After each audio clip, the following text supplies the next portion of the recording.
আজকে এমন একটা রেসিপির ভিডিও শেয়ার করব যেটা আপনাদের সবার প্রিয় দেন আমারও অনেক বেশি খাইতে মন চাইছিল। প্রিয় বলার কারণ হচ্ছে এটা সবাই টাকা দিয়ে কিনে কিনে খায়, দেন রেস্টুরেন্টে গিয়ে সবাই রিভিউ দেয়। হ্যালো এভরিওয়ান, আসসালামু আলাইকুম, দিস ইজ মি মায়াপু। চলে আসছি আবারও নতুন একটা ব্লগ। কি বুঝতে পারছেন তো কিসের রেসিপি হতে যাচ্ছে? হ্যাঁ, কাঁকড়া। তো আমার অনেক বেশি কাঁকড়া খাইতে মন চাইছিল, যদিও ভিডিওটা প্রায় 1 মাস আগেকার। আমি মাকে এসে বলছিলাম যে আমার খুব বেশি কাঁকড়া খাইতে মন চাইছে, আর তখন বর্ষার পানিও ছিল চারিদিকে। তখন হচ্ছে যে অনেক বেশি কাঁকড়া পাওয়া যায়, তো সবাই চায়না জাল দিয়ে মাছ ধরে। সেই চায়না জালে এত এত কাঁকড়া উঠছে যে সব পরে আম্মু আমার জন্য নিয়ে আসছে। আর এই কাঁকড়া ধরা যে কি কঠিন, যদি একবার আপনাকে চিমটি দেয় তো মাংস সহ ছিঁড়ে নেবে। তো ওইভাবে আমি কাঁকড়া ধরতে পারি না, যদিও চলন বিলের মেয়ে আমি। তারপরে আগে ছোটবেলায় যখন মাছ হাতায় ধরতাম তখন হাতে মাঝে মধ্যে 2-1টা চিমটি দিয়ে গোস্ত ছিঁড়ে নিত। পানির নিচ থেকে যদিও ছোটবেলায় অনেক হাতায় হাতায় মাছ ধরছি, কিন্তু এই কাঁকড়াটা দেখে আমি প্রচন্ড পরিমাণে ভয় পাই, কারণ এটা অনেক জোরে চিমটি মারে। তো যাই হোক, কথায় আছে নানি দাদিরা, আগেকার মানুষ বলে যে প্রেগনেন্ট অবস্থায় যদি কোনো কিছু খাইতে মন চায় সেটা না খাইলে নাকি ছেলে মেয়ের লাল পড়ে। তো ভাইরে ভাই, আমার যেটা খাইতে মন চায় সেটাই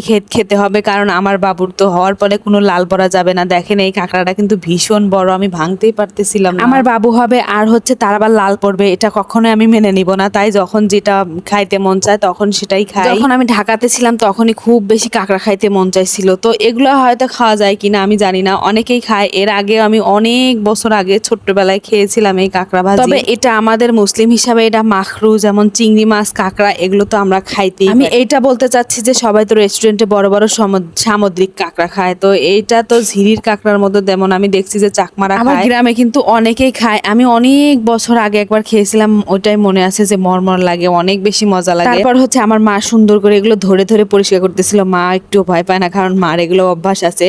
তা যাই হোক, এগুলো সুন্দর করে পরিষ্কার করে যে এতটুকুন হয়েছে, আর এটা রান্না করা হবে, দেন খাওয়ার রিভিউ আপনাদের সাথে অবশ্যই শেয়ার করব। আপনারা কারা কারা এমন বন্যার পানি থেকে কাঁকড়া ধরে ভেজে খান অবশ্যই কমেন্ট করে জানাবেন। আমি হচ্ছে এইবার খাওয়া দিয়ে আমার দ্বিতীয়বার খাওয়া হবে। একবার তবে সামুদ্রিক কাঁকড়া কখনো খাওয়া হয়নি, এই কাঁকড়া একবার যেহেতু খাওয়া হয়েছে। এগুলো কিন্তু আমার মনে হয় যে সামুদ্রিক কাঁকড়ার চাইতে এগুলো বেশি টেস্ট। আর এই কাঁকড়া কিন্তু যেন তেন ভাবে রান্না করা হয় না, এটা একদম মনে করেন যে গরুর মশলা যেভাবে আপনি কষান বা যেভাবে রান্না করেন সেভাবে এটা রান্না করতে হয়। তো তারপর আমার মা হচ্ছে রান্না করার জন্য সব ধরনের মশলা এখানে দিয়ে কাঁকড়াগুলো সুন্দর করে পরিষ্কার করে এর মধ্যে দিয়ে দিছে। এখন এটাকে ভাজা ভাজা করা হবে। এটা দেখতেই পাচ্ছেন আসলে কতটা লোভনীয় হয়েছে। এটা খাইতেও কিন্তু হেভি টেস্ট ছিল। কাঁকড়াটা কষানোর পরে দেখেন কি সুন্দর লোভনীয় একটা কালার আসছে, মাশাআল্লাহ। এটা কিন্তু খেতেও অনেক বেশি মজা হয়েছে। তো রান্না শেষেই তো আমি ডিশ নিয়ে বসে গেছি যে এখন খেতে হবে। দেখেন কত বড়, আমি সেই বড় হচ্ছে কাঁকড়ার পাটা নিয়ে নিলাম। এটা দেখতে যেমন লোভনীয় ছিল, খাইতেও কিন্তু অনেক বেশি মজা ছিল। যেহেতু আমি ভিডিওটা অনেকদিন পর ভয়েস দিচ্ছি, এখন এটা দেখে আমার এখনই খাইতে মন চাচ্ছে যে যেন আবার রান্না করে খাই। অলরেডি জিবায় জল চলে আসছে, তার মানে কি আবার খাইতে মন চাচ্ছে। তো আবারও যদি পানির মধ্যে এরকম কাঁকড়া ধরতে পারি তো আবারও খাবো, সেই ভিডিওটা আপনাদের সাথে শেয়ার করব। আর এটা খাওয়াও নাকি অনেক উপকার হয়, অনেক রোগ থাকলে আপনার সেরে যাবে, যেমন হচ্ছে জন্ডিস আমি শুনছি। তো যাই হোক, আমার খাওয়া দেখে যদি আপনাদের জিভে জল চলে আসে তাহলে অবশ্যই ধরে নিয়ে এসে রান্না করে খাবেন, এরকম মজা। বিশ্বাস করেন গাইস, খাওয়ার সময় যে একটা মরমর শব্দ, এটা যে কি পরিমাণ ভালো লাগে। কাঁকড়া তো সবারই কম বেশি বলতে সবারই কাঁকড়া খুবই পছন্দ। অনেকেই দেখি রেস্টুরেন্টে গিয়ে কিনে কিনে খায়। তো যাই হোক, আমার ওভাবে কখনো কিনে খাওয়া হয়নি, বাসায় রান্না করে খাই।